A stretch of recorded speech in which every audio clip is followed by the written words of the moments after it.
Visiting all 5 Great Lakes was a privilege, and for me, the diversity of each stop made this journey exceptional. Our next stop proves my point. After sailing all night, Viking Polaris entered Parry Sound on Lake Huron, and I was about to have a much closer encounter with snakes than I anticipated. Kenton, thank you for showing us around Killbear Provincial Park here in Ontario, where we've just pulled in to Parry Sound this morning. I love driving up through the park. It's gorgeous. But before we get out hiking, where you promise I won't see a rattlesnake? Likely won't see a rattlesnake. Likely might not be good enough, but you wanted to show us a few things inside. And yes. Start with this beautiful canoe? Yes. I'd love to learn about it. Okay, sure, yeah. So this is a birch bark canoe that is newly being exhibited at Killbear Provincial Park. It's been here for 3 years, and it's a partnership with the local First Nations. And so it's a traditionally built Anishinaabe canoe of the Great Lakes, a family-sized canoe, and it was built by these 4 folks right here were the organizers, and they're from the Georgian Bay Anishinaabe Youth, which is part of the Georgian Bay Biosphere. Oh. There hadn't been a birch bark canoe built locally for generations, and basically the skills and traditions had been lost, or maybe you could say taken, suppressed by government policies. And the youth are working at revitalizing some of their cultures and traditions, and so they wanted to learn how to do this. And so they contacted some experts that they knew of in Michigan and Wisconsin that came over, and it was about 19 days that it took them. 19 days? Yes. And May I step over? Sure, yeah. It's traditionally built, and so the outside is made of birch bark. Okay. And so this is the birch bark is waterproof, okay? So that gives you an idea how thick it is. Wow. But there's not a lot of strength in the birch bark itself. Okay. And so you need a couple other things too.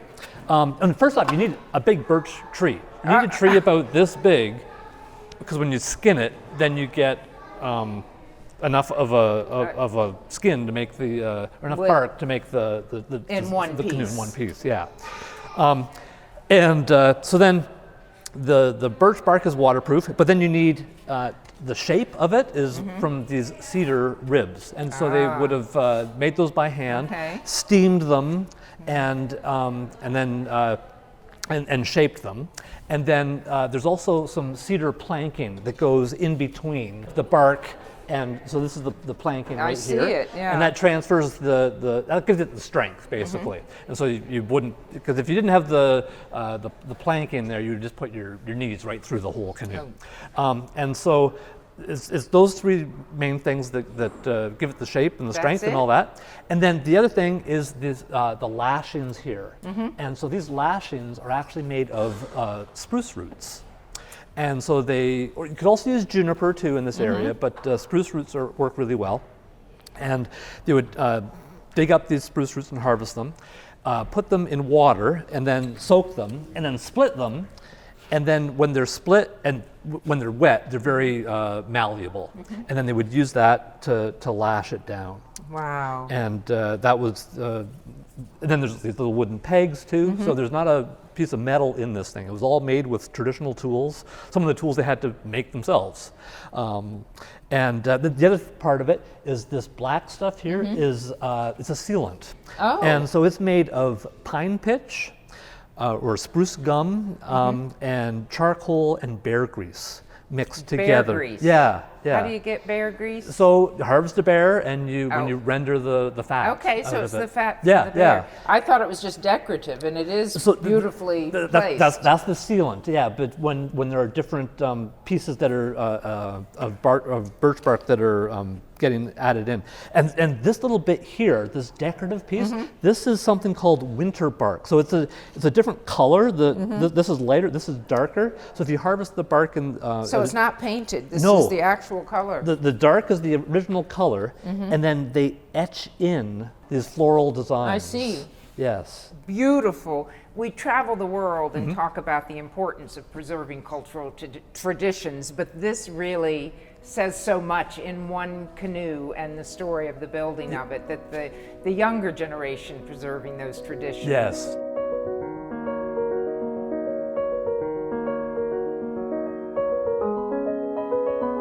Rita's doing what rattlesnakes do, which is not much. They're an ambush predator, and so they just kind of do a lot of hanging around and waiting for the mouse to come by or something like that. Yeah, or a human. I'm sorry. So the people do get bitten on occasion, but Okay. usually if they step on the snake, Yeah. accidentally, or right beside the snake because they didn't see it, or they try and pick it up. You get people. Which then they deserve it, but Yeah. yeah, it's their property. Yeah. So, but generally the snakes are pretty. They're shy and retiring, and they will, if they get a chance, and they see the human, they'll slide away and get to a hiding spot. Okay. And Good. they'll often, if they'll shake their tail, which is a warning. It's The like, hey, rattle is a warning. yeah, it's like, hey, I'm a rattlesnake. Don't come any Okay. closer. It's not, I'm going to come bite you. It's like, Oh. hey, I'm a rattlesnake. Well, that's Don't- very thoughtful. Yes. I will listen for that when we're out walking And around. as long as you hear that, and then it's like, okay, where is it? And then if you give it 3 feet, 4 feet, the snake is going to find a hiding spot and go away. It's not going to Okay. come after you. I will hold on to that thought. Okay. I'll get Fred out. And Fred is a working snake. A working snake. Yes, it's an ambassador animal, just like Rita, but Fred works more because Hi, Fred. Fred is not a venomous animal. Well, I had hoped when you said I'm Yes. going to hold him. So Fred is so fox snakes are another species at risk that we have along the eastern shore of Georgian Bay. They can get much longer than this. This is about a 3-year-old. They can get to be basically my height, so almost 5-6 feet long. Okay. It would be a really, really big one. His tongue's out. Yes, they're a constrictor. Oh, okay. Okay. So not near the neck. And and they also climb trees. And so if you see, I'm not actually holding Fred. Fred's kind of holding on to me. Okay, should I? So if you are interested, you can put your hands out, and then Fred will. And you'll grab him back when I scream. so- Yes, Oh. He's not going to bite me? he will not bite. No. Hi, Fred. And Fred is actually a female, so our nickname is Frederica. Hi, but, Frederica. Do you know this is the closest I've ever been to a snake? You're doing pretty well. Hi, sweet. I like you. I really do. So these guys eat mice. Okay. And because they climb trees, they also will go after birds' eggs and young birds. Okay. So the fledglings, before they can fly, basically. And is that far enough up your arm that you're getting nervous? Can't you tell? Oh my goodness, then I'm a great actress. Yeah. Fred, why don't you go back to someone who likes you better? Okay. And so... Thank you. You were very patient with me. I know, you're doing great. And so these animals, they live on the islands, especially the Georgian Bay Islands. The 30,000 islands is a great habitat for both rattlesnakes and fox snakes. You see, the tree thing again here. Yeah. Treating me like a branch, or maybe Cleopatra with a. That's what it looks like. Then I should have pretended that. Fred, you're a very patient snake. So the tongue's forked, and so it's smelling / tasting the air basically, and the tongue goes back in. They have these things called Jacobson's organs, which are sensors at the back of their throat, and so if the mouse goes by, they can. Oh, it went to the left. So we can do it a little bit, like you can smell the coffee and go that way, right? So, but they're just way more finely tuned to it.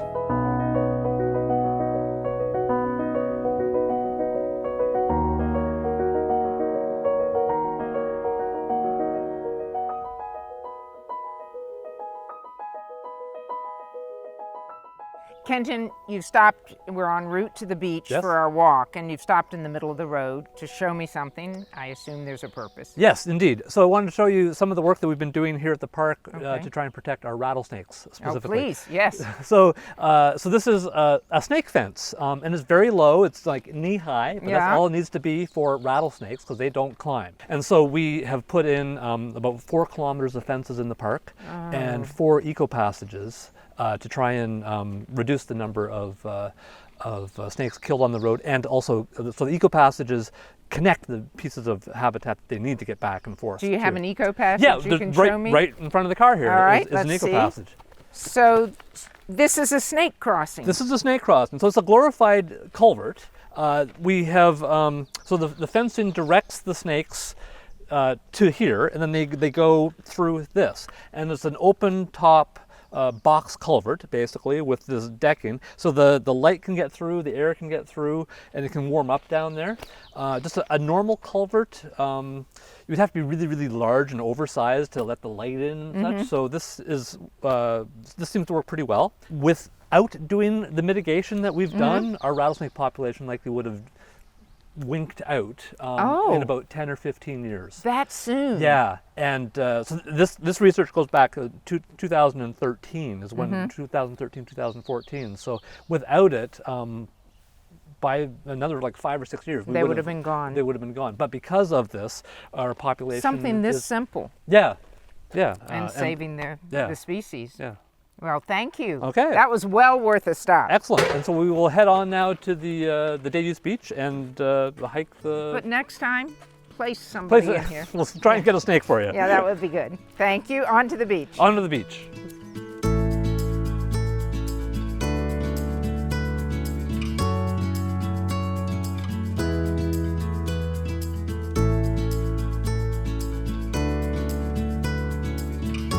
After a beautiful leisurely hike around Killbear and on the beach, it was back to town to learn more about the environmental studies at the UNESCO Biosphere. We also learned about Viking's work with them, sharing research we are gathering around all the Great Lakes. We've been a UNESCO Biosphere since 2004. One of the reasons that we got that designation was because we have one of the largest freshwater archipelagos in the world. But are we in the biosphere right now? Yeah, we definitely are in the biosphere. The biosphere is actually a pretty big region. It's about 200 kilometers. Not really sure what that is in miles, maybe 130, but close, yeah. I actually have a map. Would you look at that? So this is the biosphere outlined in purple. It stretches from the southern part of Georgian Bay by the Severn River waterway all the way to the French River in the north of us. And so on our map, we are the little black X in Parry Sound. It's the biggest town in the biosphere that we have, which is why our office is located here. But it also is really convenient because we do so much work out on the land, doing different conservation initiatives, working with other townships to do education programs. We do a lot of community garden stuff as well. So all of that outreach stuff is a lot easier to facilitate from the middle of the region. And you work with our ship. And we work with your ship, which has been really cool and great. It's nice to get people a little bit further outside of our region to know about the biosphere here.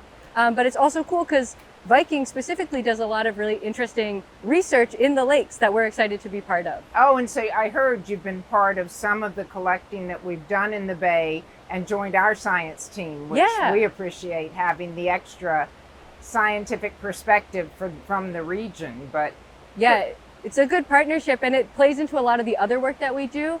We don't like to reinvent the wheel. If somebody else is doing really great work, the biosphere likes to see how we can help them or help communicate the work that they're doing with the public. And that's one of the main things that we do in a lot of our work is really distilling science from the many environmental organizations in Georgian Bay and Lake Huron and the Canadian side and the American side and bring that to the public. Because people have questions. They want to know how our fish are doing in the lake and they want to know about how all of the food web science is working out and what's going on. And we provide really useful information that is collected by other people. Okay. And most of our other work is working with partners who are doing work and helping them do the work better or them helping us learn how to do it so we can... scientific organizations. Other scientific organizations, but community organizations as well. I love it.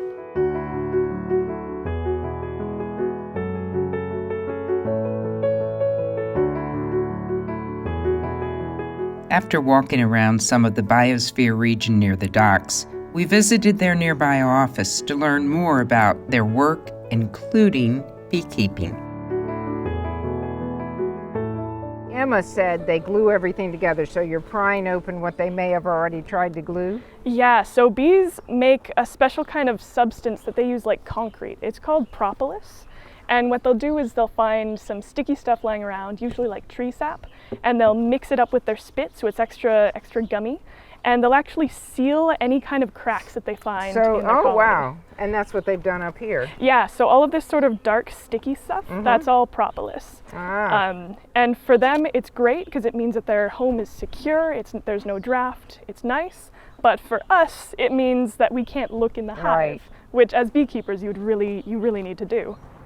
Now, would we see the queen, or rarely? Or It's quite rare since there's only one queen out of all the thousands of bees so in she could be here. anywhere there. She could be anywhere in here. And also she's quite hard to spot since she's pretty much about the same size as the worker bees. Oh, wow. So All they're right. making a little honey, but laying Yeah, you can see some of She's it. laying eggs.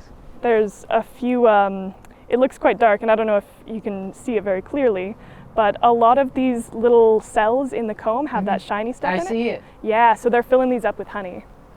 So what happens when they collect the nectar is it's about 80% water, but that doesn't keep well, it'll rot over time and it's not as dense in nutrients as honey. So the bees will fan it with their wings until the water content is low enough that they can, it's honey. And then they cap it like this, and then they can eat it when they need to. I'm trying to figure out, it's hard to see here. You can get bees to move out of the way. They're quite gentle in their hive. Oh yeah, some of these are larger, like this guy here. Yeah. He's definitely larger, but that's That's not a queen. That's actually a drone. So drones are the only male bees in a hive. Oh. And they've got these big bug eyes that have like 360-degree vision, and you're not seeing them flying in and out of the hive because they're not doing work like the other bees. Their only job is, for most of their life, they spend their time just bumbling around inside the hive, eating up the hive's food stores and just sort of chilling. But their only actual job is to mate with a queen. So near the end of their life, they'll leave the hive to either mate with a queen from this hive or from another hive, and then they'll die in the wilderness. So they don't really do any job in the hive as much as the worker bees do. Well, thank you. You have taught us a lot. It taught me a lot.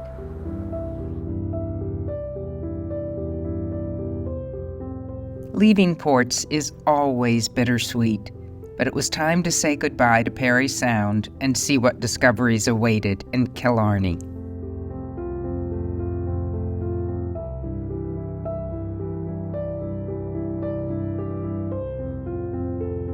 Isn't this region amazing? I mean, it's kind of unknown, even to people who live in the Great Lakes. Sometimes they'll just live their whole life on one Great Lake and they won't explore them all.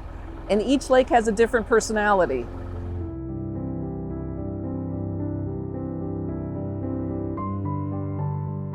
Laureen, thank you for bringing us out in this gorgeous morning in Georgian Bay and Killarney. Yes. And the guests are out on kayaks, on Zodiac tours. We're spoiled for choice because it's just so perfect. No coats even. I know. It is beautiful. It's lovely. Lake Huron has the majority of the islands, and you're also seeing the Canadian Shield here. So it's very rocky. This is metamorphic what we're rock. over here? Yeah, this is pink granite. We'll see quartzite tomorrow. We saw gneiss rock, or gneiss rock, G-N-E-I-S-S rock yesterday. So we're seeing the Canadian Shield along here. So you get to see the underpinnings of the continent. I'm amazed as we're pulled this close to shore how clear the water is. There's a little yellow pollen on it, but otherwise I can see down to the rocks. Yeah.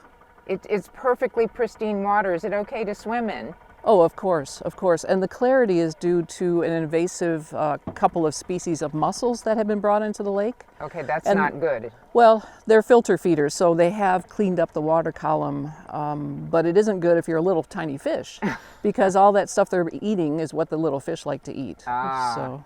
But so those are the zebra mussels? Or Zebra mussels and quagga mussels. Quagga mussels. Yeah. So they can't eradicate them, so the lake is adjusting to them? Is it evolving to adjust then? Correct. They were dropped into Lake St. Clair in the 1980s, so the balance was way out of whack for a while, and now it's getting back to a new balance. It's always a new balance when you introduce a species from somewhere else. So the bass have kind of adapted so they can eat the quagga mussels. And another invasive is the round goby, a small fish that was out competing the native fish for a while until the native fish said, hey, they might be delicious, and they started eating the round gobies. I hadn't heard that. So now we have massive bass. We have bass tournaments with huge bass because they're eating all the little round gobies. You said something else interesting that surprised me. how many years it takes the water to leave Lake Superior versus some of the other lakes. Could you review that? Sure. So it's called the mean retention time, or the average amount of time a drop of water will spend in any given lake. And Lake Superior is the largest freshwater lake by surface area on the planet. And the deepest point in that lake, you could take the Empire State Building and completely submerge it. So there's a phenomenal amount of water. It's 10% of the world's fresh surface water. So it holds on to the water for a very long time. There's only one outlet, the St. Mary's River at the Sioux Locks, which we'll go through on this journey. So the water can spend, on average, 191 years in Lake Superior.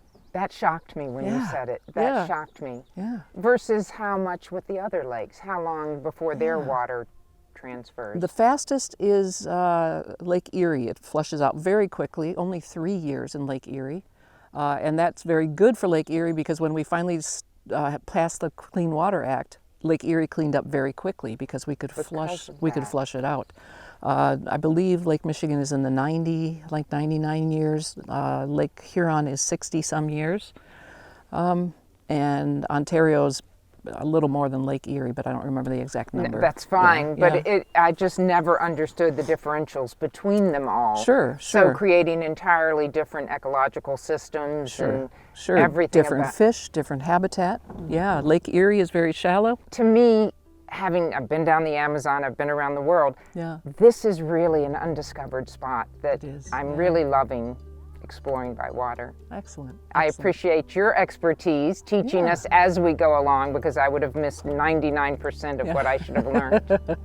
And I look forward to the rest of your talks. Excellent, my pleasure.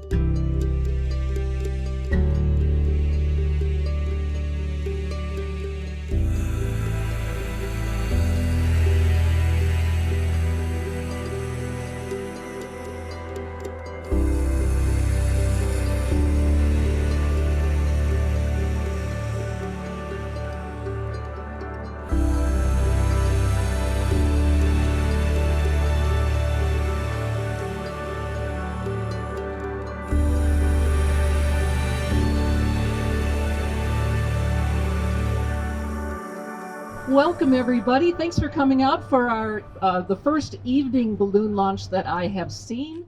It was such a privilege to witness my third balloon launch from Viking Polaris. My first was in Antarctica, and the next two on this journey in the Great Lakes. Viking partners with NOAA and has the only 2 non-governmental ships allowed to participate in this critical research.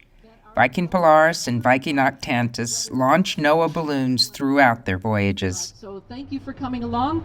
The balloon is being inflated right now. We use helium, and you are on one of the 2 civilian ships that are NOAA certified weather stations. So you can tell all your friends that. So all of this data will go to NOAA, and they use it to make their weather models. So this is attached to the bottom of the balloon underneath something called an unwinder, and that has thread that will unwind. So this is spaced away from the balloon as it ascends, so the balloon doesn't interfere with this little antenna sending back all the data. So it's kind of amazing that this little package, it's called the payload of the balloon, will give us all that data for 2 hours. And the reason that the balloon pops is as it ascends, atmospheric pressure lessens. So the balloon will go from being what you see here to being 30 feet across when it pops. And the balloon is walking, the balloon is walking, the balloon is walking. You'll notice that the whole team, anyone who's touching the balloon has these purple gloves on. Again, we don't want to touch that biodegradable latex. We have the payload attached and the unwinder. Yeah! We have our chief scientists in training, Svein and Jason. This is their first balloon launch. Let's give them a round of applause. A round of applause. Woo-hoo! Excellent. Excellent. I think yes, we're perfect. So we can do the countdown. Can I have everyone's help doing the countdown from 10, 9, 8, 7, 6, 5, 4, 3, 2, 1. Launch! Woo!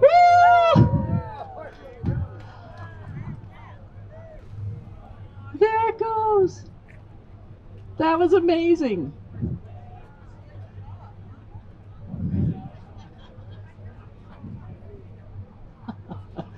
So it will ascend to about 30 kilometers before it pops. And the data is coming in right now. It sends data every half second.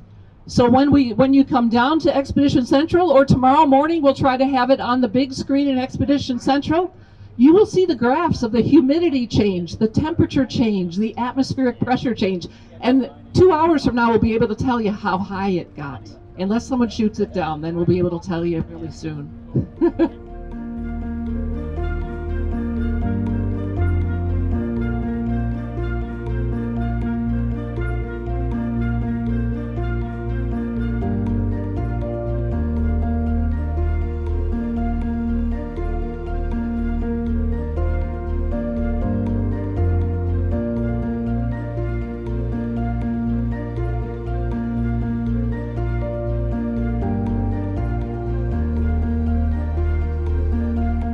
Glenn, you have a little bit of heaven here. We just got off the tender here in Frazer Bay, Ontario, and we are at the Okeechobee Lodge, your lodge. Yeah, Okeechobee Lodge. Yes, welcome. Thank welcome. you. We're so happy to have you guys.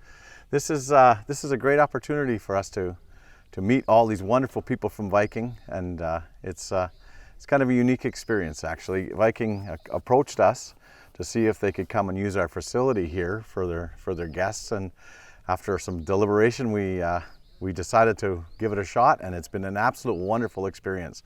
The people that we meet, with the Viking crew and the guests that come, everybody really enjoys it, and we're just happy to be able to share this little piece of, as you say, a little piece of heaven. It is a little piece of heaven, and our guests are already excited. The minute the tenders, we have some on kayaks, tenders, but it's just so unique. We were just miles away, not many miles away, at Killarney yesterday, and it was a totally different landscape.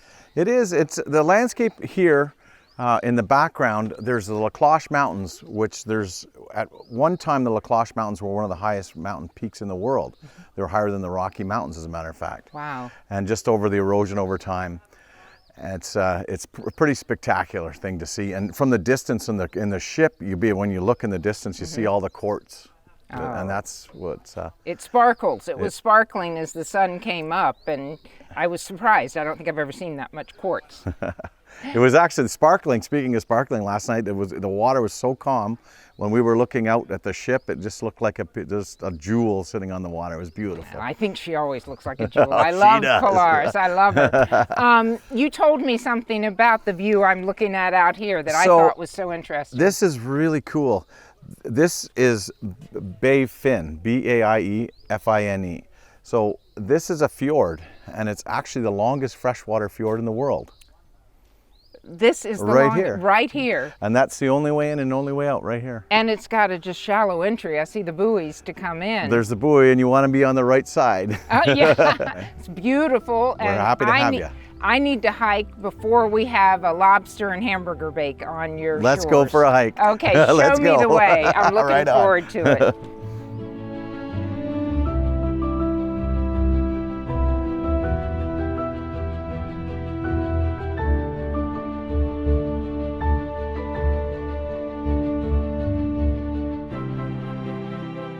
Hiking around the bay was magical.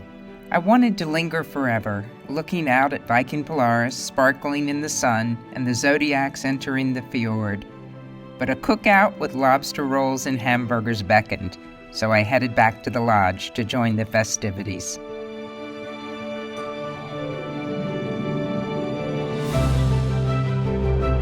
In the next episode, our last in this series discovering all 5 Great Lakes, we transit the Soo Locks, visit charming Silver Islet, travel back in time at Thunder Bay, before disembarking in Duluth, Minnesota.